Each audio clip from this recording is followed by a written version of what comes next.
প্রিয় দেশবাসী, গত 16 বছরে অন্তর্বর্তী সরকারের প্রধান উপদেষ্টা অধ্যাপক ডক্টর মোহাম্মদ ইউনূসের সরকারি ভেরিফাইড ফেসবুক পেজের একটি পোস্ট ঘিরে সামাজিক মাধ্যমে শুরু হয়েছে তীব্র আলোচনা সমালোচনা। পোস্টটিতে দেখা যায় বাংলাদেশের প্রথম প্রধানমন্ত্রী এবং মহান মুক্তিযুদ্ধের অন্যতম সংগঠক তাজউদ্দিন আহমেদের দুই সন্তান শারমিন আহমেদ ও তানজিম আহমেদ সোহেল তাজ প্রধান উপদেষ্টার সঙ্গে সৌজন্য সাক্ষাৎ করেছেন।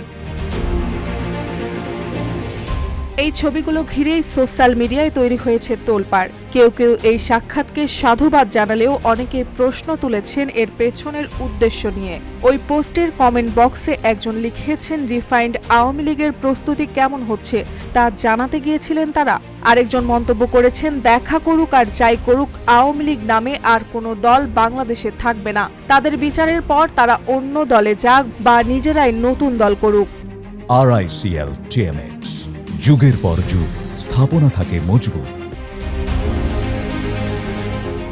গণ অধিকার পরিষদের সাধারণ সম্পাদক রাশেদ খান নিজেও প্রতিক্রিয়া জানিয়েছেন প্রধান উপদেষ্টার পোস্টের প্রতিক্রিয়াশীল ভঙ্গিতে।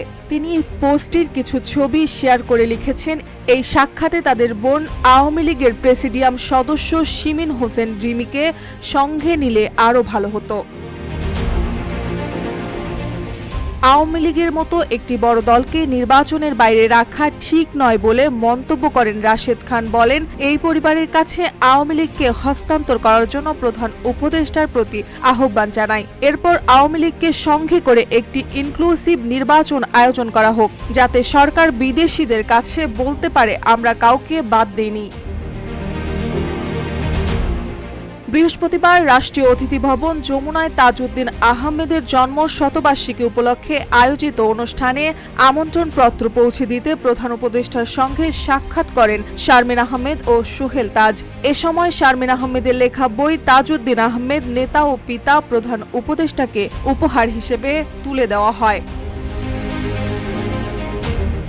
মার্জিয়া মৌ, রূপালী বাংলাদেশ।